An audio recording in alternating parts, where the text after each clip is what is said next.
Okay, so first thing what I'm going to do is flush my radiator out. What I did here was I just put some compression fittings on here, and I just got some of that cheap tubing and I put that on there. And using one of my funnels, I'm just going to place it in the tube. I have some warmed up distilled water right here, so what I'm going to do is just start pouring it in. I'll just let it go through there until it starts coming out the other side.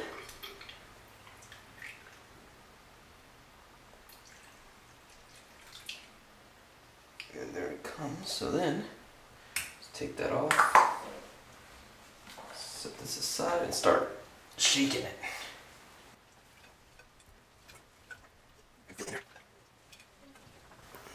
I could probably do this about 5 or 6 times until when you start seeing most of the things in there is out. There's a lot over there.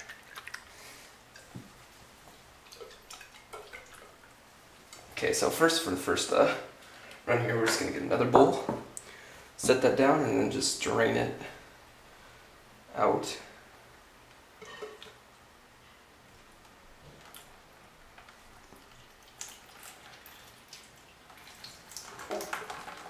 Compression fitting came off. The tubing came off the compression fitting because it's not sealed on there. Okay, so after that second rinse, you can see there's a lot more black stuff in there floating around. See all that? And that's after my second wash. So go ahead and do this about 3 more times. Okay, so this is the third wash.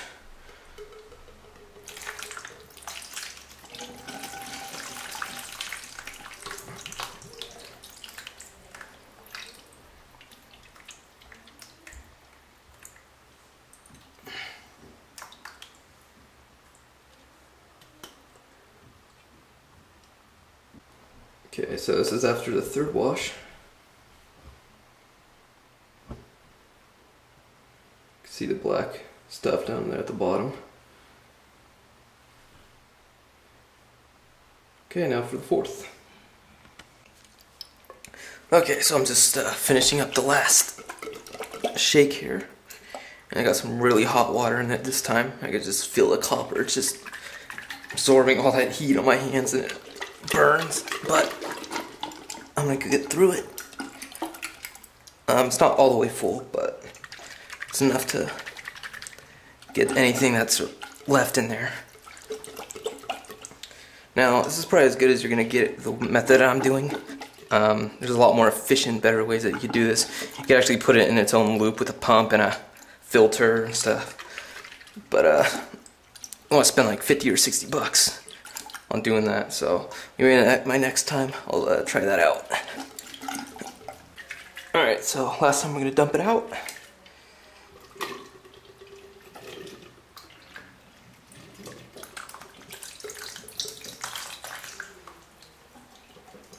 Make sure it's all out of there.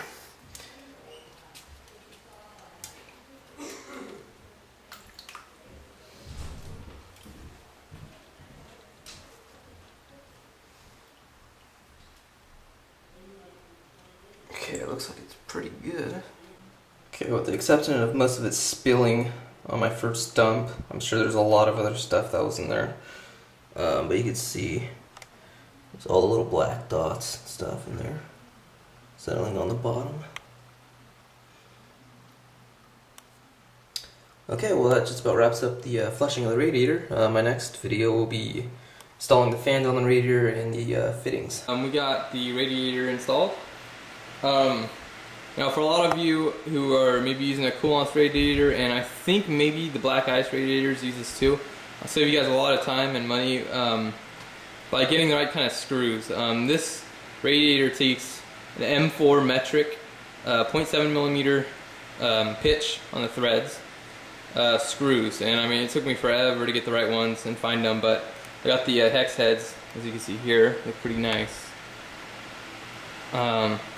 But yeah, so anyone getting the cool-off radiators, and you're not putting fans, like I'm not putting the fans on top, I'm using a push configuration. Go with 5mm screws. Now I got 10mm screws on here right now because they don't have anything under 10. I got all this at Ace Hardware. But what I did use is I used just 2 nylon washers under it, and it's working out pretty good. And then for the bottom, I got the 30mm screws, and same kind of thing. I just used 1 washer on these though, and it's working out really good. Okay, now I got the Reservoir installed. You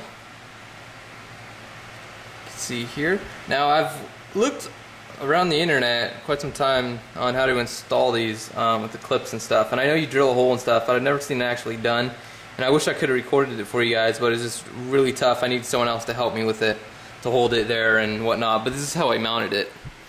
Come back here, I just have a self-tapping screw, and I just drilled it right through the case into the bracket. There's a hole in the bracket on the back side of it, and it just went right through and in. And I also did it the bottom one down here, so just use self-tapping screws, drilled right through. You could also use a bolt and a nut if you want, but in my case, since I had to have the reservoir on there mounted when I screwed it in, because these clips don't open up all the way to slide it out, so I had to just measure it and hope that it went right in, and they did. So it's really nice and secure in there. And so if anyone needs any kind of help with that, that's how I did it. Use the self-tappers and it will go right through. Alright, on to the next step. Okay, so I got the pump mod top on here. It's the Bits Power. We got the inlet in the front here. And got the outlet coming back with the 90° right here. Again, I like this 90° because it's not really tight, as you can see. It looks just like as if that were a tube, so not too much restriction loss there, which is good. Pretty easy to install. You just unscrew this ring, it slides right off the back. This pump comes out, and then you just take unscrew all the screws from the old housing. So this, just take the screws out each side, and it just slips. This bracket, the stock bracket, comes right off, and it fits nicely right on this new Bits Power one. And you just screw it back in, basically, back in together. And the reason why I went with this 90° at the top for the outlet is because I'm going to have the pump sitting in the back there, and see how the inlet's going to be, the tube's going to come up from that hole down into the inlet. Then the outlet is going to be going out to the back of that hole back there, on the back of the motherboard. So that's, I didn't really have too many options with where the direction wanted to go with the outlet, because I did want the outlet going out through the back. So with space and everything, the top of this 90 would have hit the top of this. So it's kind of my only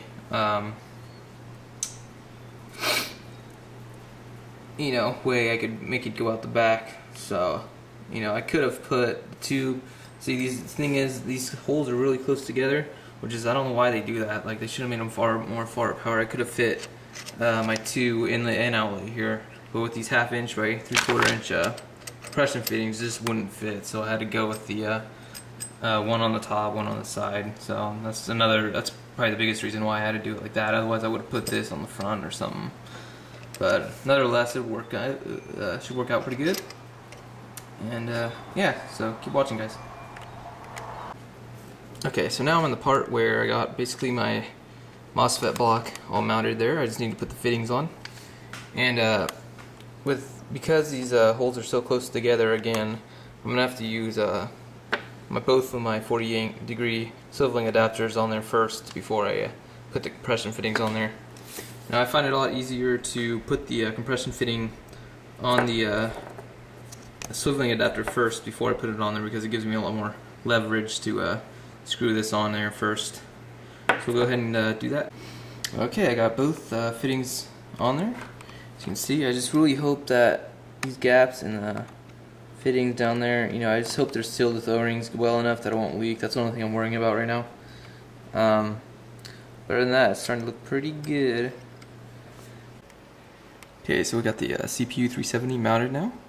I'm a little bummed that I used two 45-degree angle bends right here to connect the two. I wish I could just do two straight ones to connect them into this, but I couldn't do that with this. The two straight won't fit. So oh well, looks pretty good nonetheless.